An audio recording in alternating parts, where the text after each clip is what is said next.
सबसे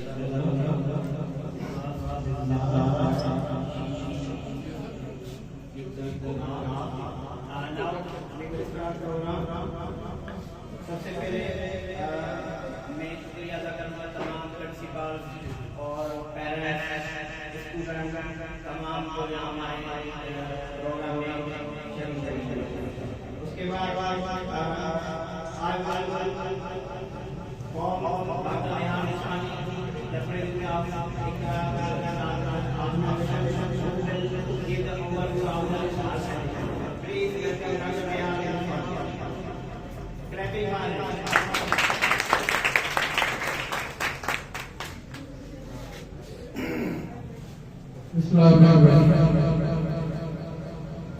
all the honorable guests and my respected and honorable volunteers and my dear students.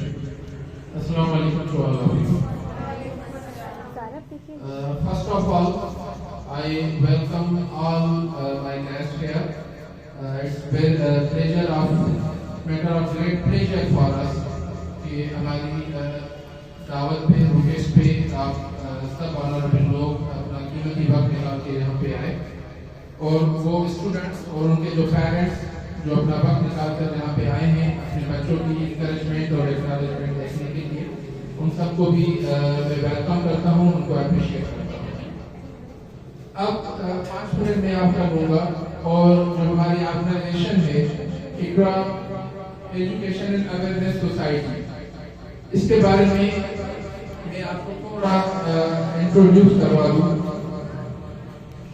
ये society हमने जैसा कि नाम से जाहिर है, ये हमने अवेयरनेस पर्पस के लिए बनाई है। ये एक ऐसा प्लेटफॉर्म हमने बनाया है जहाँ पे मैं और मेरी टीम स्टूडेंट लेवल और अप टू मैच्योर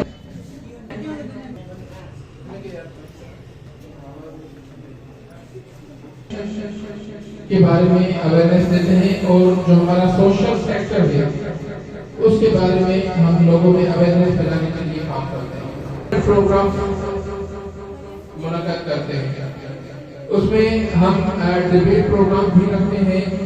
जो सोशल इश्यूज हैं, जो सोशल मैटर्स हैं, उनके बारे में हम डिबेट प्रोग्राम रखते हैं। उसके अलावा स्कूल जो है डिफरेंट डिस्ट्रिक्ट में हम उनमें कॉम्पिटिशन्स करवाते हैं, वो भी जो सोशल इश्यूज होते हैं, जैसा कि अभी ये जो प्रोग्राम है जिसकी अवार्ड सेरेमनी जारी है, उसमें हमने कुछ सोशल इश्यूज रखे थे जिनको हमने सिलेबस दिया था स्टूडेंट्स को ताकि वो उनको पढ़ें और उनमें वो अवेयरनेस पैदा हो अपने सोशल राइट्स के बारे में, अपने सोशल इश्यूज के बारे में। तो ये जो ऑर्गेनाइजेशन है ये प्योरली अवेयरनेस के पर्पस से काम करती है, अवेयरनेस की फील्ड में काम करती है। इसमें हम एक डिबेट प्रोग्राम भी करवाए हैं, इसमें हम जो है स्टूडेंट्स में कॉम्पिटिशन भी करवाते हैं, इसमें हम जो इंटेलेक्चुअल लोग हैं, जो सोशल वर्क करते हैं, जो सोसाइटी के लिए कुछ करना चाहते हैं या कर रहे हैं, उनको हम एक्नॉलेजमेंट देते हैं, उनको हम एप्रिशिएट करते हैं।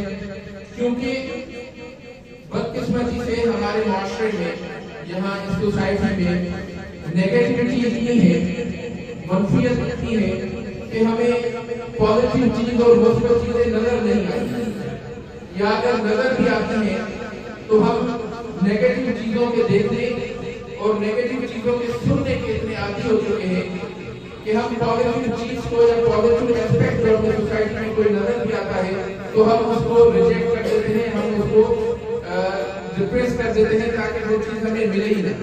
इसकी वजह क्या है?